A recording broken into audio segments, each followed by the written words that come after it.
Hello and welcome to this week's Hopeful Conversations. I am Vicky Montague and today I'm joined by Sally. Now, I literally cannot introduce you to Sally more than to say that she has an incredibly inspiring story to tell.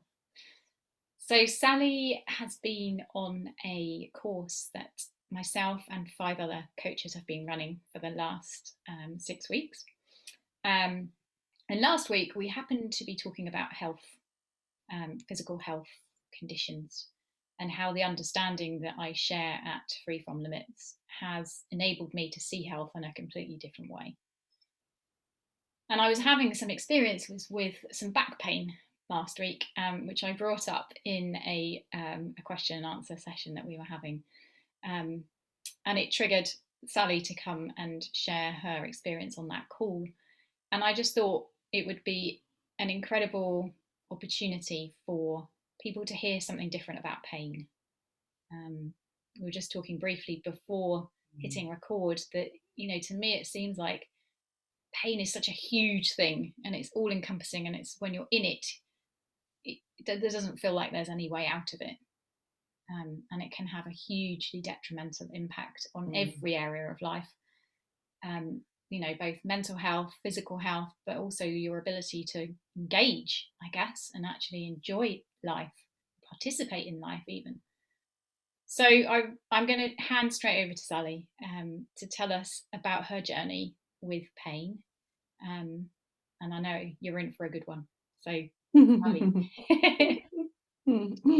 Thank you, Vicky, and it's really nice to be here and talking with you. What I wanted to share about is my journey with CRPS, which is a very specific pain experience, really. So CRPS is short for chronic regional pain syndrome. Okay. It's quite rare. And it is, in essence, this is my kind of layperson's understanding, a neurological disorder. Right.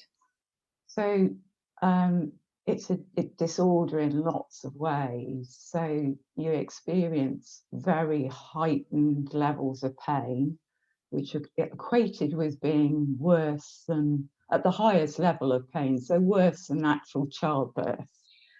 So incredibly high levels of pain, plus lots of other odd disorders. So hypersensitivity, extremes of temperatures, so real cold and real burning, might be sensitive to vibration, changes in the weather, all sorts of things. So it is a neurological disorder. And basically, in essence, it's where the central nervous system has become hypersensitized to a particular area. It tends to affect limbs, so knees, feet, arms, hands, and it can spread throughout the body. So, and it's a very difficult condition in the sense that it can often be invisible. I mean, when I was at my worst, you would have known there was something wrong with me because I couldn't walk at all and was on crutches and in a wheelchair at points. Wow. But I mean, now you wouldn't looking at me physically, although you can see that my walking ability is impaired. You would have no idea about the levels of pain or what are the other issues. So it's very invisible. Yeah. And because it isn't well understood, people, but not just people, it's very difficult for people, but also a lot of people in the medical profession to understand that it's difficult to diagnose. Yeah. which means that often you're just left struggling on your own with it, and it's a really horror. It really does impact on so many areas of life, and definitely mental health as well. And my journey with it started with just a freak accident. Um, Actually, when I was playing tennis, I was a Right. very, very active person before this. Played tennis all my life, was playing tennis, and just had this kind of freak slip, and injured my left big toe, so limb. And for ages, well, for years actually, couldn't get to the bottom of what was going on, despite scans and X-rays. And my ability to walk was getting worse and worse and worse. And then, to cut a long story short, it was found that I'd broken a tiny little bone underneath my big toe. It's called a sesamoid. Had a quite major operation, Wow. to remove that, on the basis that I'd regain my mobility, and that would be the end of that. Yeah. But it didn't go to plan at all. After it, I had lots and lots of pain. Now, you're told you get lots of foot pain after a foot operation, but this seemed to go on for a long time, and it was very high level. I was also struggling with incredible coldness and hotness and coldness in the foot. Wasn't responding very well to physio rehabilitation. Couldn't tolerate a shoe. Got to a point where I couldn't tolerate a sock. Couldn't tolerate anyone touching my foot. And just got worse and worse and worse. And then I had a second operation on the foot, because the whole foot just function had degenerated, and there was degenerative cause for that. And had a second operation within a year, so that was a lot in itself. And then it got much worse, because the pain I was experiencing spread to the right foot. Oh gosh. And it was at this point that I changed physio, and they said, Sally, I really think you need to be talking to your consultant, because I think you've got CRPS. Well, what's that? And that was the beginning of a journey to getting properly diagnosed with CRPS type 2. And all the things that I was experiencing, this very hot burning, the extreme cold, not being able to tolerate any touch, in fact, not being able to tolerate anyone going near my foot, and the acute pain with any kind of weight bearing on that left foot. It was all due to CRPS, which is this very ill-known neurological disorder. In the meantime, just before getting diagnosed, I had a third operation to remove the pins. So by the time I was properly diagnosed, I'd had 3 foot operations in 2.5 years, and then was diagnosed with acute, really, and chronic CRPS, plus some additional nerve damage. And the consultant was saying, that's it. You really can't have any more foot operations. You are at your lowest point. This is incredibly set in. And the only route out is a long one, with medication plus a specialist team. Wow. So, yeah, I mean, to be honest, the diagnosis was a relief in a way, because I was pretty sure that's what I've got. And I only took my sock off, and he said, yeah, you've got CRPS, but did additional sort of testing, because you can see the skin around where the actual CRPS site is, which is around my big left toe. The skin gets very purpley and shiny. And basically what's happening is this faulty pain message going on between, in my case, the foot and the central nervous system. And that pain message was just a constant barrage of pain messages all the time that was on my feet. Wow. Yeah, so I was in a before I came across this conversation, I was in a really bad place Yeah. in the sense that I was constantly petrified. Um, I didn't understand, first of all, about why I wasn't getting better, why I had so much pain.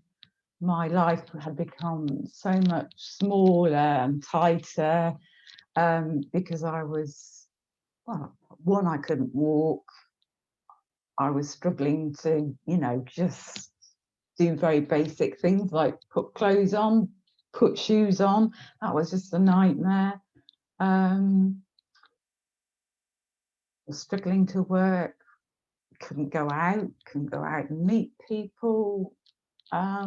Yes, and when I eventually did come across some information about CRPS, it was terrifying.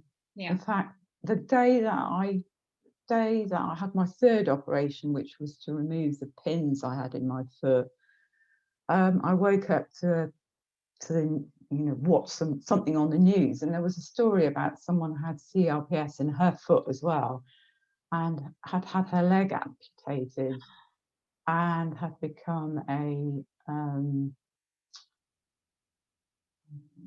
the words gone for me. That's another thing that happens quite often, is brain fog as well.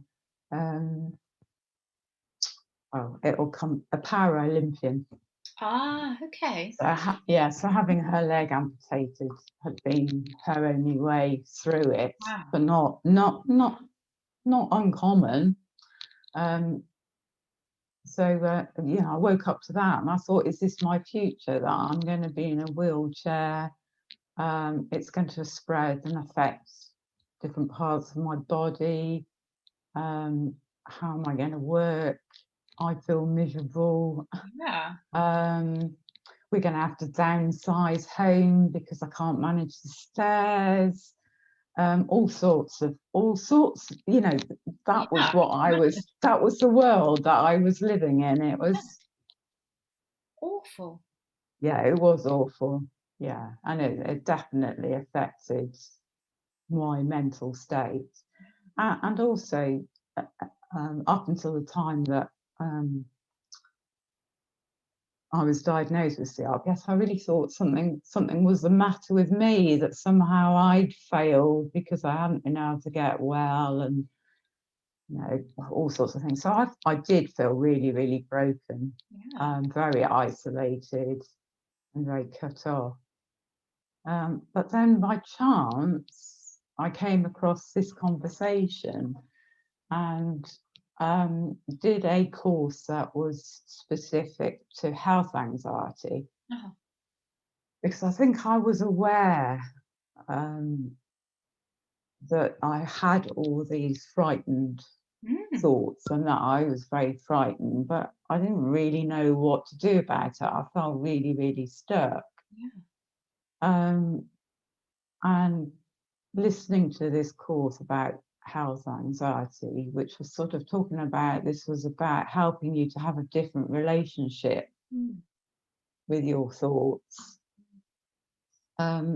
I thought, well, that sounds the right way to go for me. So something just made me trust that. Yeah. And the course was over a number of weeks, and I was a very quiet person on that course. I was just listening. But I remember experiencing, whilst I was listening, a real sense of peace. Mm. Didn't really understand what that was about, but I really experienced it. And whilst I was experiencing it, my symptoms, which at the time were raging, Yeah. in both feet and were spreading up to the knees and going up higher, that they sort of just quietened down. So I didn't really really understand. But after doing that course, I think looking back now, I did have some sense of clarity about what felt the right way forward for me. Was okay, I got this diagnosis, and there were lots of things that I couldn't do in my life, but there were lots of things that I could do. And what I suppose I did understand from the course was the whole reason that it was so difficult for me was kind of the meaning I was attaching to it. I'd really personalised this experience of having CRPS, which I think was hugely understandable because I'd gone from being a very fit, active person, who'd worked, been quite independent, and suddenly wasn't. Yeah. I was dependent on my husband for lots of care. Couldn't walk, certainly couldn't play tennis, couldn't even take my dog for a walk. Yeah. And so it had lots and lots of meaning for me. And I was in a place of wanting to be somewhere else, big time. Oh, yeah, understandably. Yeah, understandably. I wanted to walk, but the more I did the rehabilitation exercises, the further I seemed to take myself from it. And it was just, yeah, it was just huge, vicious cycle going round and round and round.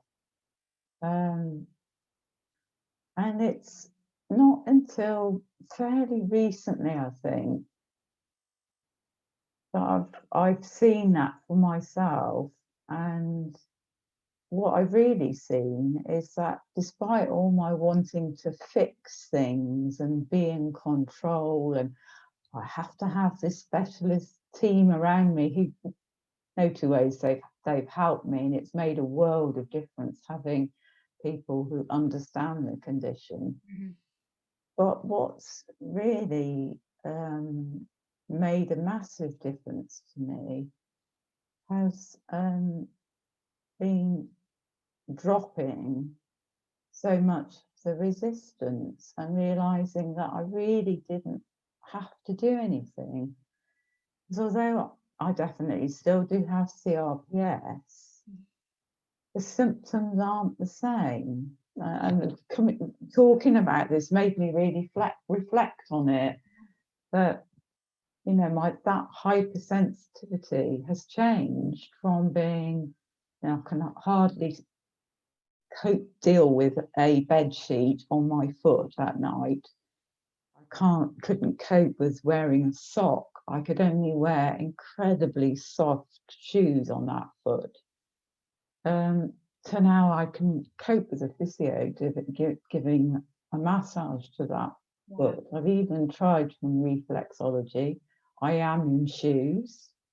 There's certain socks that are fine. I can touch my foot now and it's fine. I've gone from almost disassociating that foot and being very angry with it and hating it and not liking the look of it.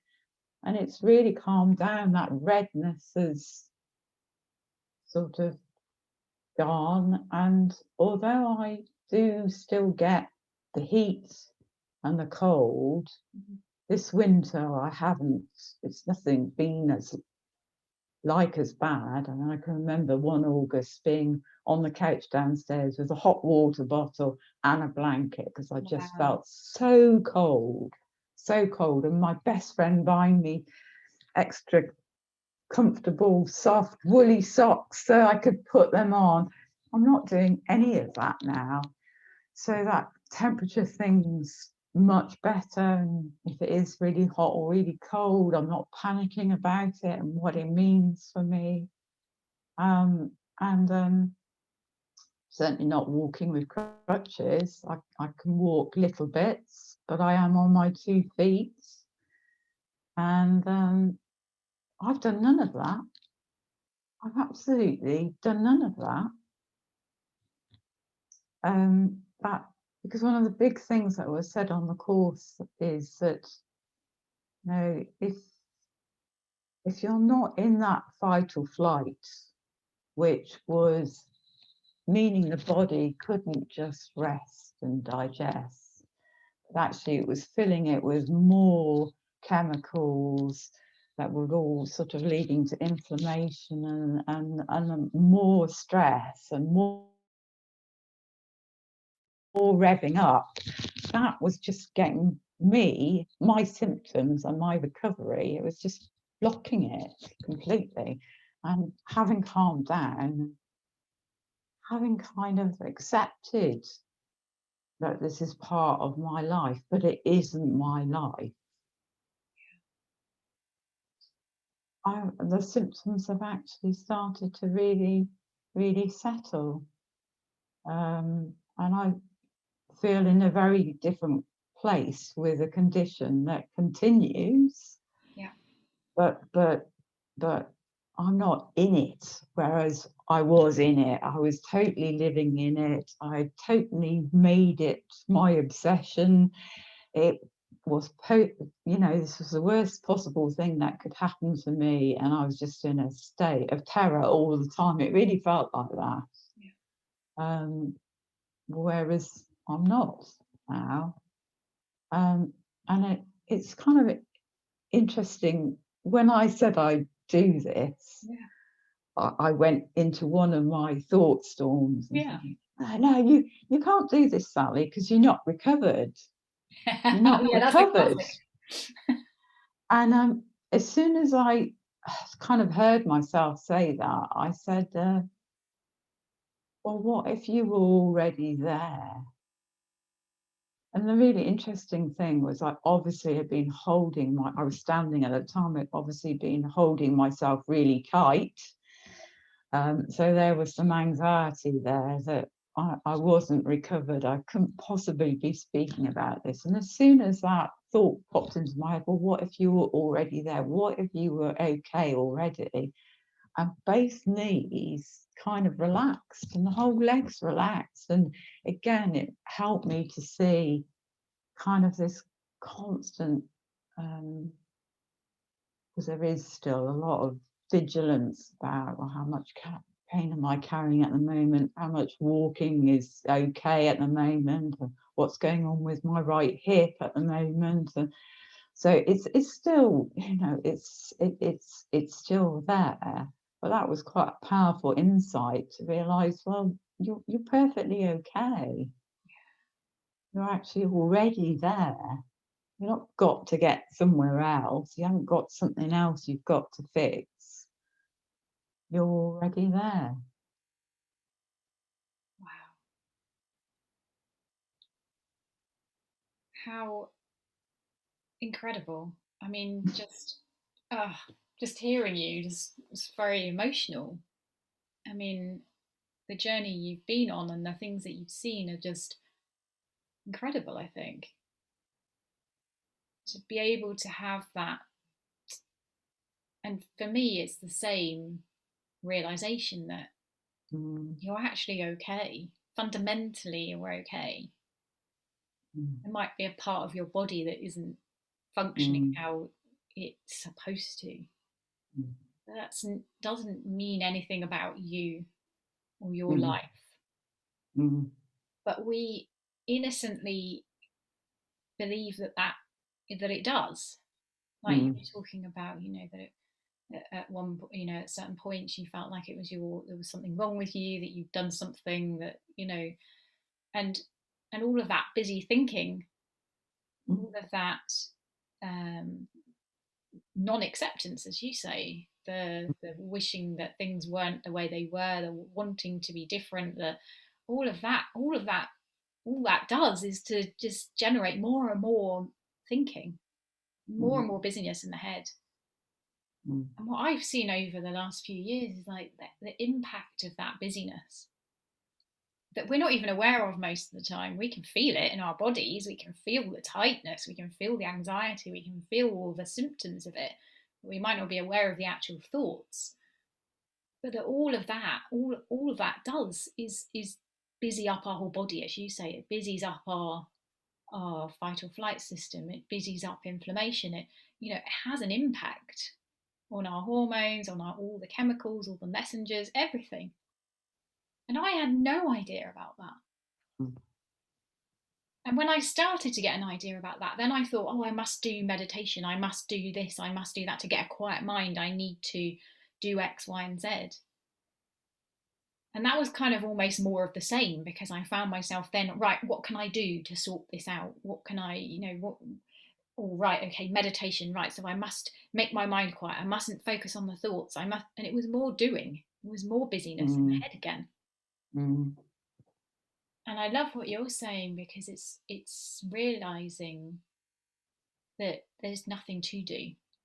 And in that acceptance of where you're at, of what is in this moment,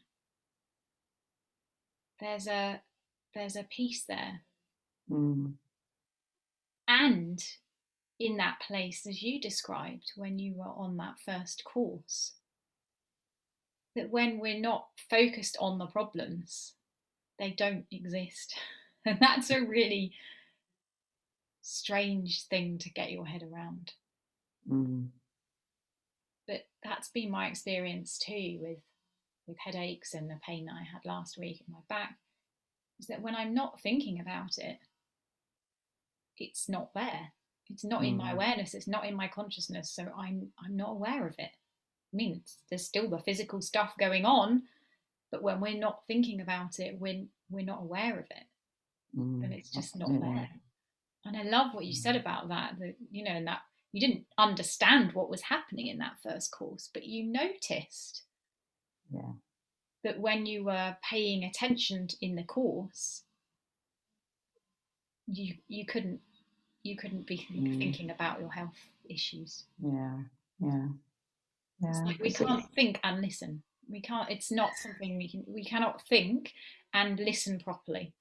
We can half listen. We can not really listen and be thinking. But if we're really listening, and what I think I love about this conversation most is that because it's pointing to the truth, you kind of really listen in a different way, and in that different way of listening, your thoughts settle, your mind settles, and in that space, that's when you have the opportunity to see something different. Yeah, absolutely. It hasn't been an easy journey, but it has felt quite an organic one, because it's just sort of, it has just sort of happened, really. But I have kept in this conversation, because I've noticed when I have gone in a different direction and started to engage with information about CRPS, or trying to fix myself in some way, that the symptoms started to get revved up again. And it took some while to really recognise there was a difference. And that as soon as, if I think I'm getting revved up, I'll just listen to a podcast in this conversation, and or something that will bring me back to here. Or I might choose to listen to meditation that's nothing to do with this conversation, but that just feels like the right thing to do at that time. I think that the other thing that just wanted to say was, I'm not in any way saying that I've created CRPS through my thoughts. What I've become aware of is getting so hooked up and revved up with the fear, my own fear of the condition, was preventing my body from doing what it's naturally most able to do without me needing to do anything, which is just to find its own way with it, which it's doing. So if I can get out of my head with things, which isn't about trying to get out of my head, it's just those moments of seeing it's okay, Yeah.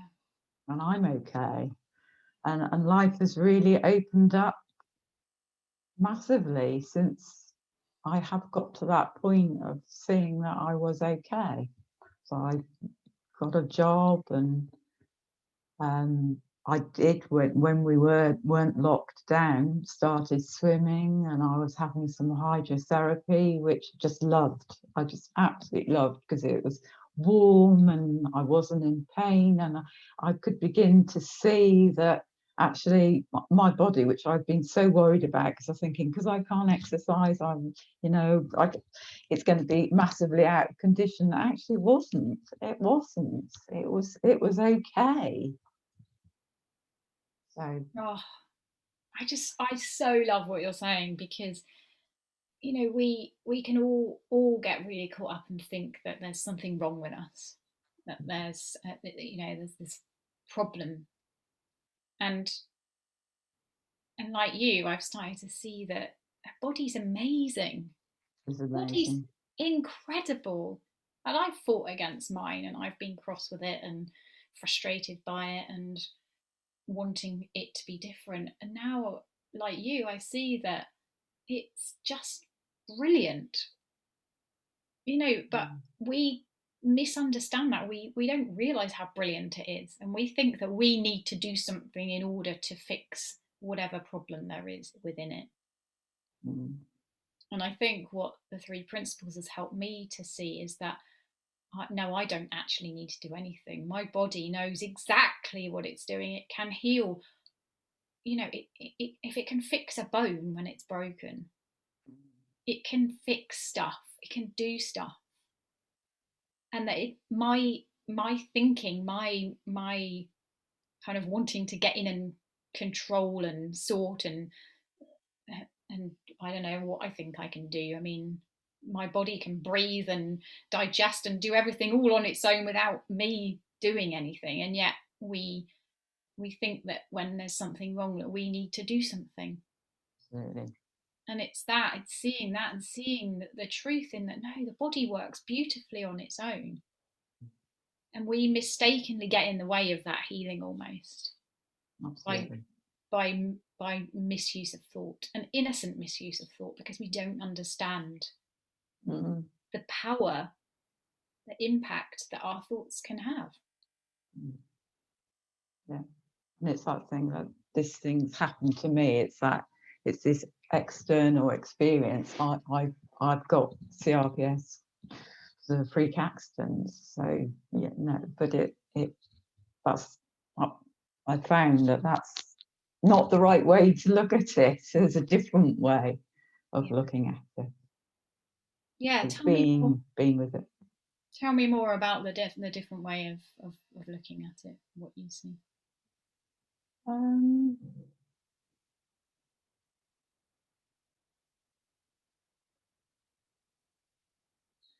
but uh, that that doesn't define me. It's not what my life is all about. Um, in fact, it isn't me, because that was it. I thought that CRPS was me. Yeah. When I really think about it, Yeah. when I was really in it, in the depths of it, totally caught up in it. I mean, I think every conversation, certainly with myself in my head, was about it. Yeah. Whereas that's not how it feels now. I mean, when I used to talk about what I'd been through, it was like reliving things in a very traumatic way, and I tended not to talk about it because, again, it would rev up the symptoms. And even if they do now, rev it up a bit, I think, well, I know what that's about. Whereas now I kind of almost feel like I'm talking about not someone else, but a very different person. I'm kind of, that person's over there, and I'm kind of here. Yeah. And it doesn't belong to me in a way. It's almost like it's free floating. Oh, Yeah.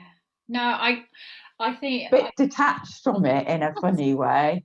And yeah. I can either be in it Yeah. or not, Yeah. Yeah. if that makes sense. I can either grab hold of those controls when I think, there's something for me to fix. Interesting enough, like I rang my doctor the other day and said, I'm having loads of digestive problems. I've got CRPS. It's got to be about that. And the doctor says, well, no, hang on a second. No, let's put that to one side. And there isn't anything, and I seem to be much better. But I had one of my thought storms because I was in it and I was panicking and assuming that it's down to CRPS. So there I got on the controls again and was trying to fix it. And well, that's gone. I realised what I was doing. So I still do it, but I can definitely feel it's something I can pick up or not, or at least recognise when I've attached onto it again. Yeah, I love that. I mean, and that's the human experience, isn't it? It's like we fall into believing our thoughts and getting wound up and caught up and feeling all of that, and then with the understanding of the three principles, it seems to me that we can come out of that much quicker. We don't go down the rabbit holes for as many days, months, years as we did before, because we can see what's happening. It's clearer. We can see the correlation between our busy thinking and our attachment to those thoughts and the feelings. The body gives us a beautiful feedback mechanism. It's just telling us, isn't it, in the moment, what's happening in our mind. And when you understand that, it's not scary anymore. You just realize, like you say, you can take your hands off the controls. Oh, I've been trying to figure this out or sort this out. I don't need to do that anymore. And I love the, when you're talking about the sort of almost like detachment, it's the seeing that we are not our body. We are aware of our body. We can see our body. We can feel it, but we're not that, because that changes all the time, right? Like, we don't look like we did when we were born. We don't look like we did 10 years ago. That's always changing, but there's the core of us, our being, that doesn't change, that is the same now as it was when we were 5, right? We can feel that there's something the same. And same with our thoughts. We can witness our thoughts. We can know that we're having thoughts, so they cannot be us. And when we start to see that, oh, that doesn't define us. That's not us. The thoughts are just energy passing through us. Like, we don't have to believe them, follow them, whatever. But there's that, exactly what you're describing. There's this solid okayness in our being. Our very being it absorbs all of that, and it's never affected by any of it. And it's interesting, talking about energy, when you're feeling in that place, life feels much more fluid. Because I can remember when I was in that bad place, I really boxed myself in, like I was saying earlier, about thinking, well, we're going to have to downsize home. I need a stair rail to go up and down stairs, and I'm not going to be able to work. About all that stuff I was telling her that felt really, really true and really, really scary at the time. And life was just, becoming more and more constrained and smaller and smaller and smaller. Whereas it doesn't feel like that now. And I think the thing that I've learnt, I'm beginning to see from all of this, is that when you're coming from a place of much more peacefulness, everything feels much easier, and you just kind of have a knowing that just feels right. Whereas I know now when I'm getting really tight in the body, or there's some anxiousness, there's something going on up there that maybe I'm not seeing. But there's that understanding that the feeling will be a sign that the thinking's off, which happens, or can happen at any time, all the time, none of the time, or whatever. It's a real sign that there's some thoughts going on that are not from that place I'm trying to fix or trying to work out, trying to solve. So kind of my journey's not being only around my health and my body, but more about life in a way. And I'm still enjoying seeing. Yeah. Yeah, it's like we said before I pressed record, there's never an end to No. what you can see about that. And the possibilities. It's the opposite way around, isn't it? It's we get boxed in, as you say, by our thinking.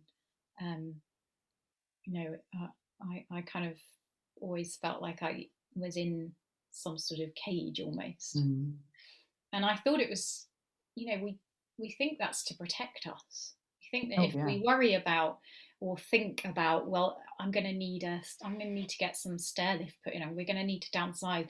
You think that by thinking all of that, you're protecting yourself, that you're preparing yourself. And in actual fact, all you're doing is, as you described, making your world smaller and caging yourself. And what this conversation's done for me, and obviously for you, is to see that those walls are created out of our own thoughts. That there are no walls, there are no limits, there is endless possibility when we can let go of that need to control, that need to know what's going to happen next. And I was, I spent my whole time pre-planning, trying to work out what would happen if this happened or that happened. And now, I, I have a completely different relationship with that. I know that in the moment, I know I'll know what to do. I don't need to pre-plan it. I don't need to think about it in advance. I know, because I've looked back in my past and seen it to be true, that I've always been okay, even in the horriblest things. And as you describe your awful journey, you must have been in the darkest place. And yet you're here to tell everybody that there's a resilience built into us. Yeah. And when we're in it, we can't see that. When we're suffering, we can't see that. But to know it to be true, that there's the possibility of things to be different, of us being guided in the moment to know what to do moment by moment by moment, whether that's, like you said, to meditate, whether it's to call the doctor, whatever it is, we'll know what to do in the moment. And with that brings such relief and a settling, and the ability of the body to then heal in the way that it knows how to. From that position of safety, really. From that knowing, it's that's the big thing, is feeling unsafe to feeling safe. I think if I'm going to sum it up, it's that. When you were talking, and I thought, yeah, that's the big change. Yeah. And yet we think, as I said, we think that we're making ourselves safe by worrying about all the future things, and it's just the opposite. It's just absolutely. and when you start to see that, there's just so much freedom and so much less to do than you think. Yeah. Oh, I think that's probably a great place to end. and I'm conscious of the time, and I so appreciate you coming and talking to us about this. It's, wow, incredibly Very inspiring. welcome. Thank you so much, Thank you. Sally. No, you're very welcome. Thank you. And I will see you on our course. Yes, you Yeah. will. Yeah, yeah. Look Thanks so forward to much, it. Sally. Take All care of right. yourself. Thank you. And you. Bye. Bye. Bye.